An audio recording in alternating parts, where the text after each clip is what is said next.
Hamis chun ihe úntach ceoil a bheith againn agus tá ceoltóirí á túla againn a cuairteoirí speisialta againn ha na muinteoirí úntacha a bhí ag muin in na leanaí agus na dtína fástar hin deir seachtaine agus tá cúpla surprise againn chumá.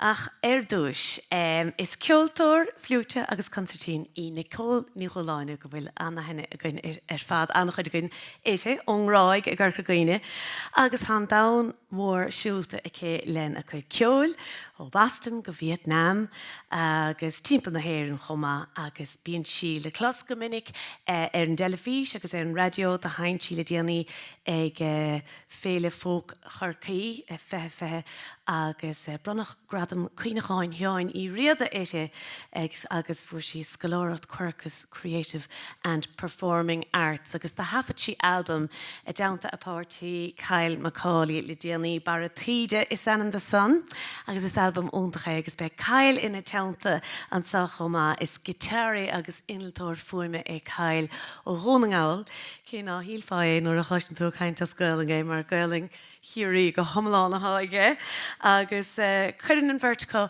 go mór leis an bobbal timp na háitsa agus leis an bobbal ceoil agus tá sé go húntaach go bhfuil daoine óga ildánacha faoinúil ag marachtant inar measc mar sin chuirdigh í fáilte mór rimis Nicole Ní Dhubhshláine agus Kyle Macaulay.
Paul on hen, so it's fine. It's a lesson to always put your guitar in your stand by yourself. Yeah, so big cara mór dúine tSathairn stáite linn inis tagann sé ó Carcaigh agus bhfuil leis san ollscoil agus hamid seint leis le timpplair chuig bliain inis agus hamid an hasta go méid sé seint set polcaí linn nacht so chur fáilte mór ribh Anthony Cahill.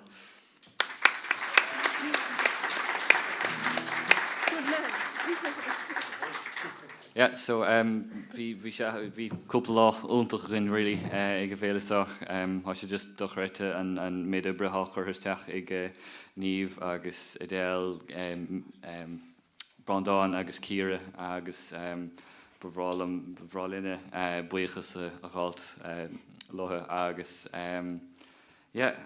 hamid ag sulg mór leis an mbliain se chuin. Grinómis le set polcaí agus Muireann Nic Amhlaoibh.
sé bhlead bhí sé sin go húntaach agus a bhéon stepa amach an sanna go fós. Beg stepra misteir na hí ham cinnte. Kyle Macaulay, Nicole Ní Dhubhshláine agus Diarmuid a bheith? Anthony Cahill tá bránarm. Cóthard agus libh agus míle maithagah.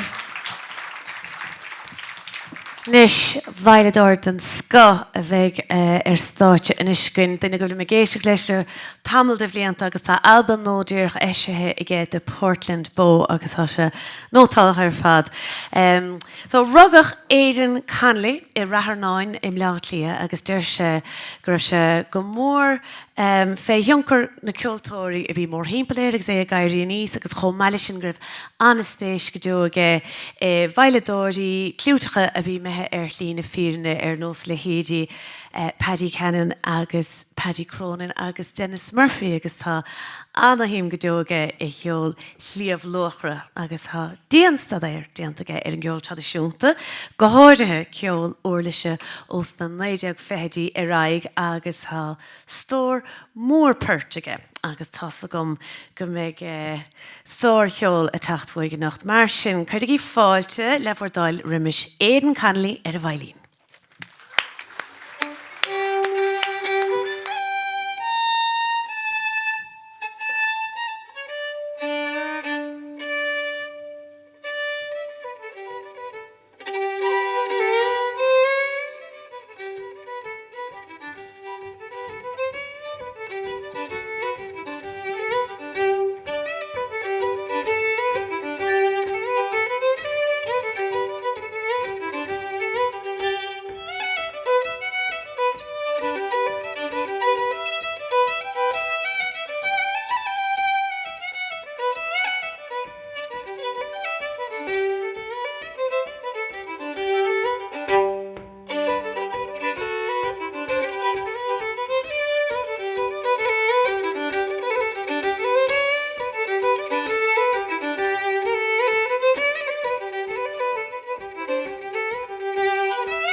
Tom concrete Nasus, le three reel.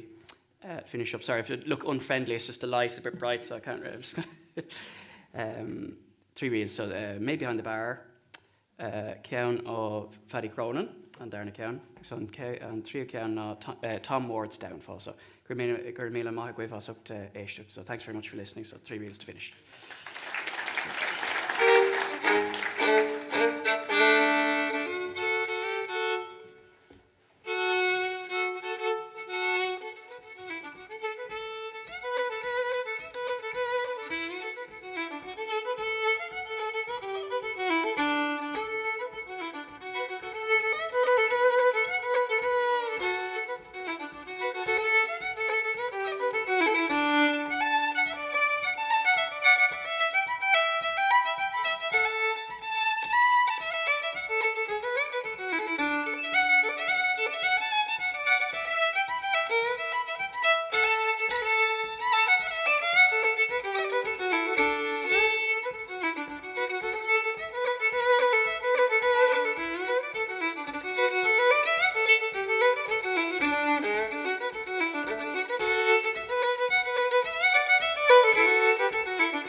Cá deirg sibh le Aiden Connolly ná sin speisialta.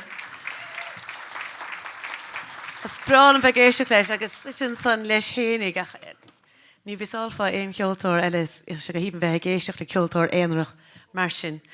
Well, nis Bertá túla bheith an isisegin agus lechra agus cardam mór am hénig.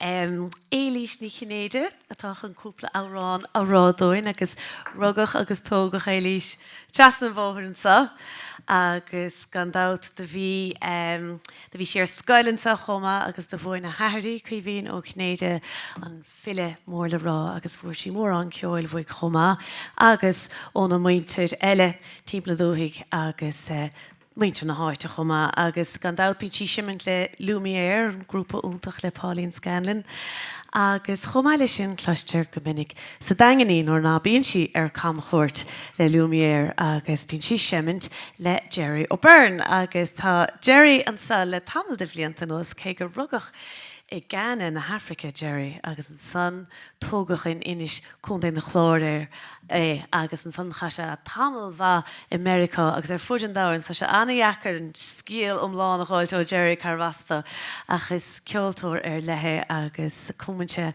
áráin chuma agus chuintse dríocht speisialta na háráin. Mar sin chuirdigh í fáilte mór lehordáil riimiis Éilís ní Chinnéide agus Gerry ó Byrne.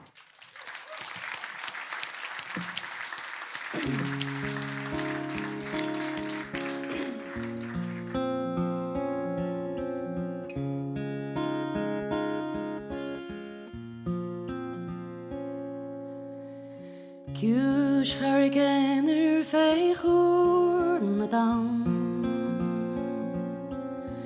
Dóirí bach bránach na mílte crí go fan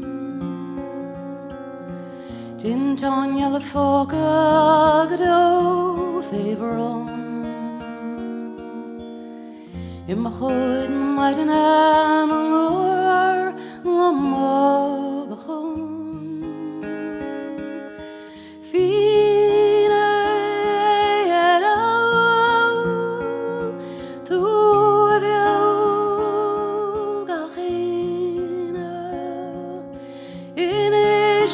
Scoil dúin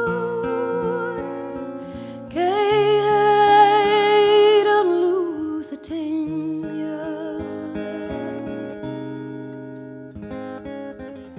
Smuintim a scointim ar cheod chris Scoil behagan na tola fan dain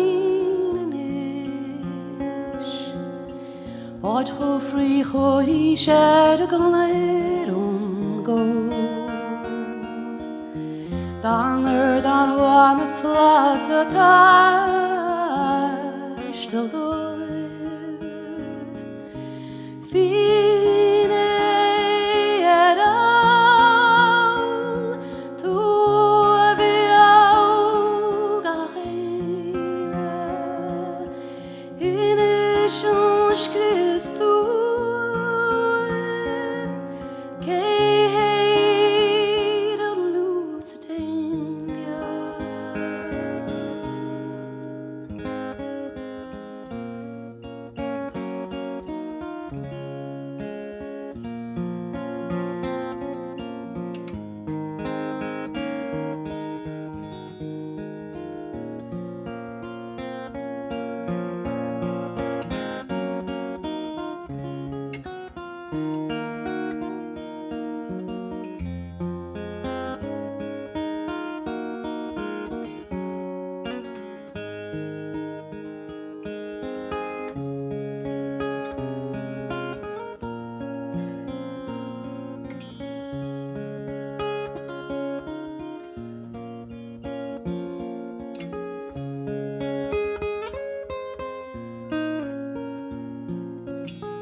Sar shell san root is far of tone fichian Na kish no morig skirsa na shef Fin eir altu aviau gachina In ishun skirstuin kei heiran lose a tain Feel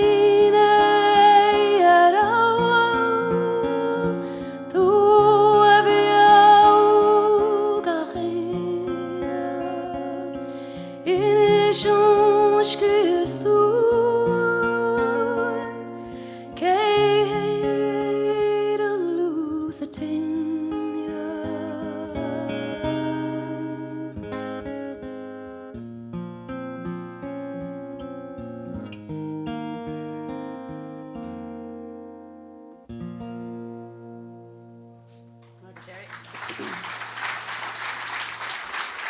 Mágah.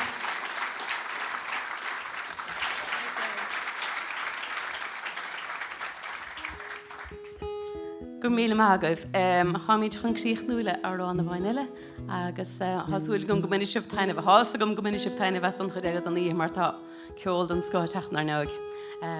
So há an bhhartíanta gin is tólam agus chaid olaf chun an churéile an í chahabhgéisio le ceol agus béidir cúpla Toisína bhegan ná dégant. So gur míle mágah bheits a bheith géisioach linn agus gur mágah as teachtamach an nocht agus a bheith sa. So chaid chun brucht na carige báinach a chana.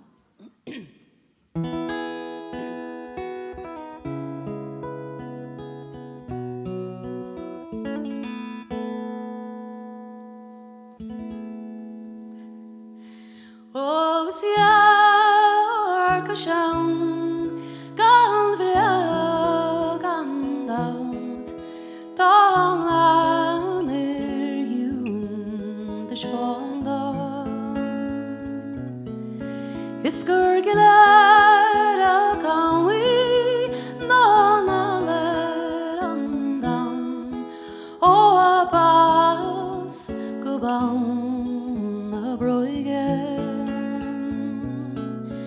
she and start vani achroig mochri is dog she went from is lies le fall nil gong gebrach oh you think more oh,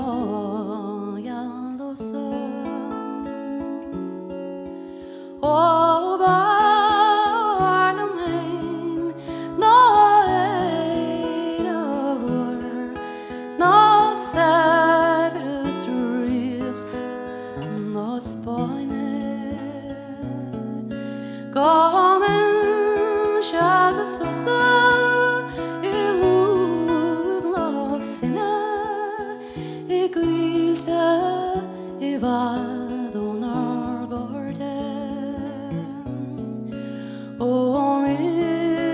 Agus to sa the post over len dolaris more avaid anoig is mil chipog stugrian na cariga bone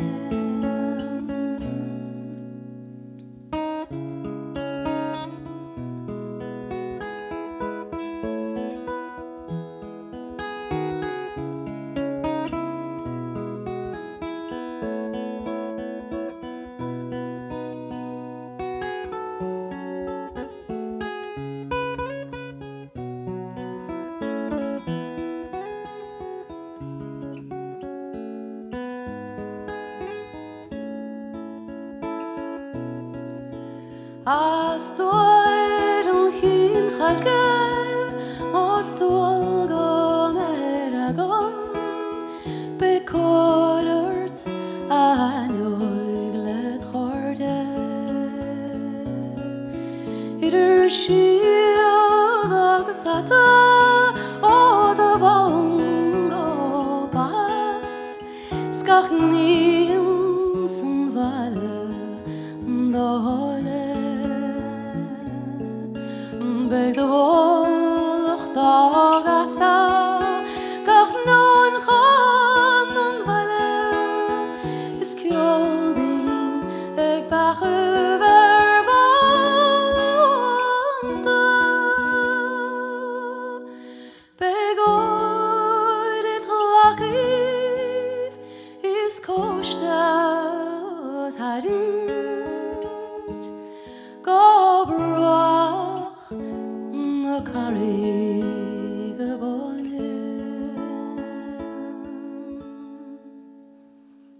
mágah. Go bha.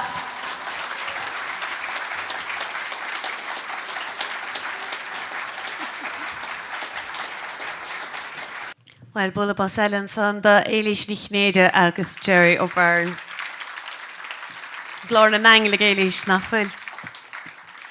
Well, ha surprise nish gandív, ha bert I speisialta has the timppel, le cúpla lá nos, ha beagánín tucha ach viidir brasás de tacht agus cúpla parta hemmint a nacht doin. Is as inis Hethlin no na Shetland Islands den virtue.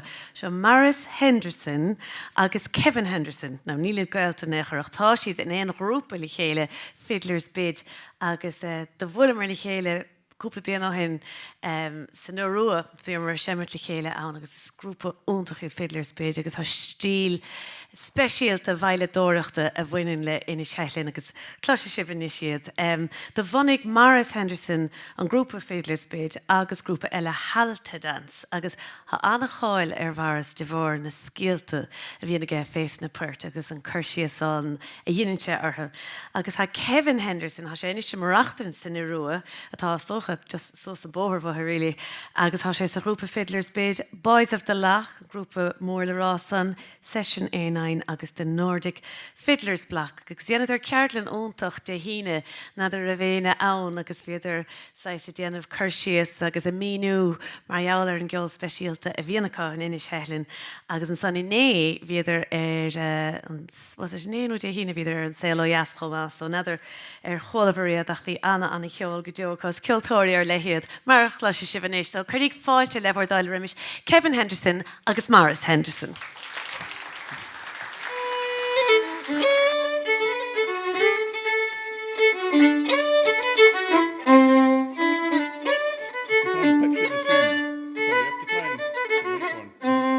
I was going to say, you have to try and picture the scene, by the way, when you're listening to this tune.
So we'll play this tune that was said to have been heard up there on the ice, probably from sessions they had with the Inuit up there. And they said there might have been Yaqui words to it at one time. So it's a right bonny tune. They called it the Greenland Man's tune. Can you understand? Stand was okay. I was trying my best. I've been... We sometimes have trouble understanding ourselves, but...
But we're going to finish up with a set of reels, and the reel is the most common type of tune in the Shetland fiddle tradition. So this is three popular reels, Faroe Rum, and then a tune called Anduin at the Bow, which is Shetland dialect for keeping the boat in one place using the oars. And then we'll play a tune called The Forfeit of the Ship.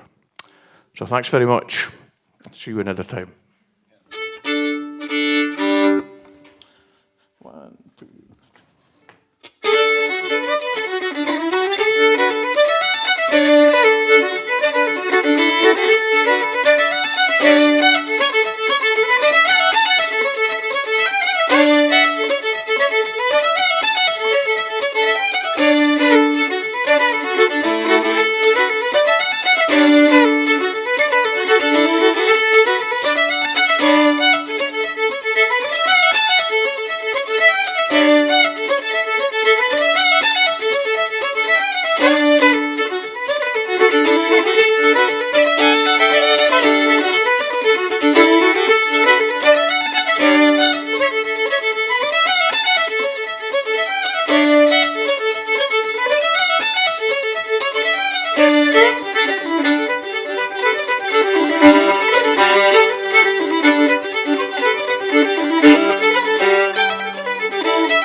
Thanks very much. Náras an gohúntaach. Surprise jazz. Agus táidir buint alla hásam go deo as a dros gCorca gaoine agus anhanske gí sibh níos déanaíd san ostáin má bhíonn sibh tríal an múltín.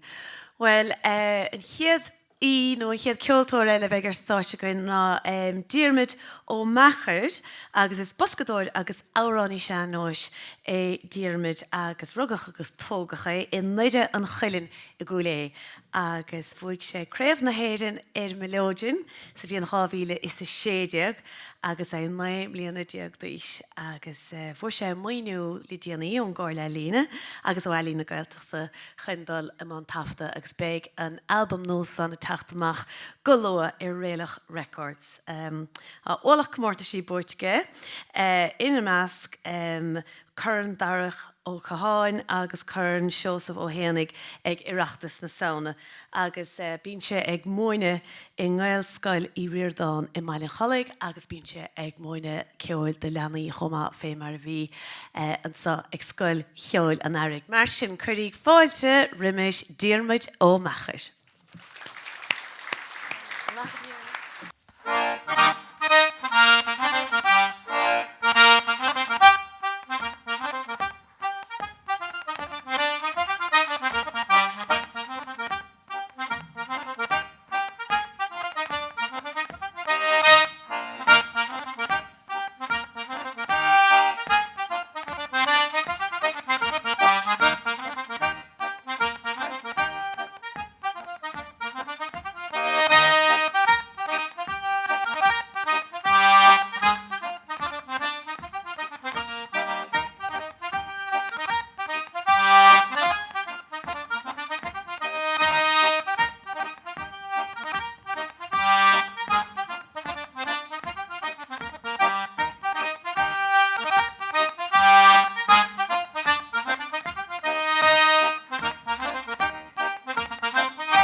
Mágah, súlan go bhain Feothanaigh vasta sin. An cíad, dreisile haine menis, ná an cíad ceamna sé legan the bunch of keys agus chúla seo a haint is legan fear da bhenim Bill Sullivan, fear ó chunta na Gaillimhe a chaise héalhol in Uachtarach agus bhí sé anna chardúil le leiach mór den bhelóidin PJ Conlon ach níoríonn sé an tafad poblí maríon PJ Conlon ach bhí stílálinge agus seán legan the bunch of keys agus an son seine mé riil dar bhenim Mrs. Drury's chúla ó hafad a chlán Vic Nulty dersú annach chu tafad hawl in sna stáit éintin leis so ní chluisterid sa rovinnig ach le cúnmh dé buinte Feothanaigh vasta.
Hain de dúdum na deir na híhe.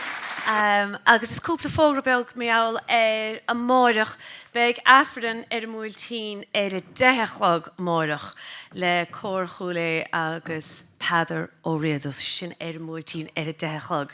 Agus an san stíthe mórach beg srothú de agalah agus ceol leis a bhailedóir agus an commodór Connie O'Connell agus iníon leis áine especially de caintle brandán ó beagla especially sin á srothú líne Scoil Cheoil.com agus is sin amórach a 8 so bemid asúla sin. Well, Tírí an cheoil a bheith inisisigan agus haid ar fad ar bhí an sá cool státe chumá am de súl go mór le bheith géistecht leo. Matt Molloy na fadói go móra le John Carty ar bhailín agus Brian McGrath ar méarchlár agus cad is féidir a rá meall ar Matt Molloy. Rugach a maileidiríne gón de Ruscamáin áit bhfuil tradiisiún anna láidir flúte dóireachta agus fuaig sé Muireann Comórtas agus gradam sa bhútadóireacht agus an san de bhog sé go bleat líos na seacadaí agus tamlína íag san de chuir sé aithne Feothanaigh Maloney agus le héadí Dón Lunny agus de bhí sé mar duine de bhanathirí de Batty Band. Agus chomáile sin in éidir sa seachtainna chuig sé seach sa grúpa de Chieftains agus is tócha gur féidir rá go bhfuil sé ar a bhlúteadóir is móla rá sa cheol gaalach agus lechmór a gom hénig. Agus John Carty a séimiid an nacht leis is feiledóir agus seintar banjo é John agus rugacha lúndan éach marann sé hénig in is rus cumáin agus an nós ar a go ceil ar na tafadaí éanacha ha díantaige cloistear le at the racket an grúpa úntaach san agus chomála san bíonn sé séimiint le Patrick Street agus cloistear orintanta bátaí le Dead Annan agus de Chieftains chuma agus ha códach tafta ag John leis dar teidir Racket Records.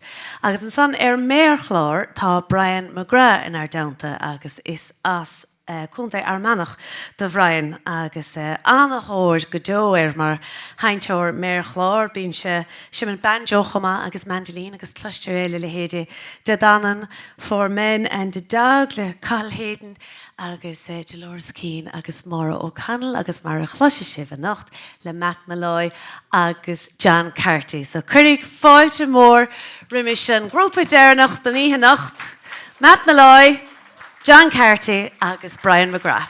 Gur míle maith agat.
A couple of lovely tunes we like to play. There's a lovely old band dance called the Chaffpool Post that Michael Coleman recorded years ago, and a tune we called Tansy's Favourite that John McKenna recorded, and more Leitrim music then from McGovern's favourite, Tom Ward's Downfall, whatever that was, but. And The Graf's Bay, which is a great old tune that Michael Coleman recorded shortly before he died, but of Scottish origin, of course. After the Grand Spey, we mix the names up here. But they're all great tunes anyway. So thanks very much for listening, and thanks on behalf of Brian, Matt, and myself for getting the opportunity to share our music here down in this part of the world. Thanks.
you.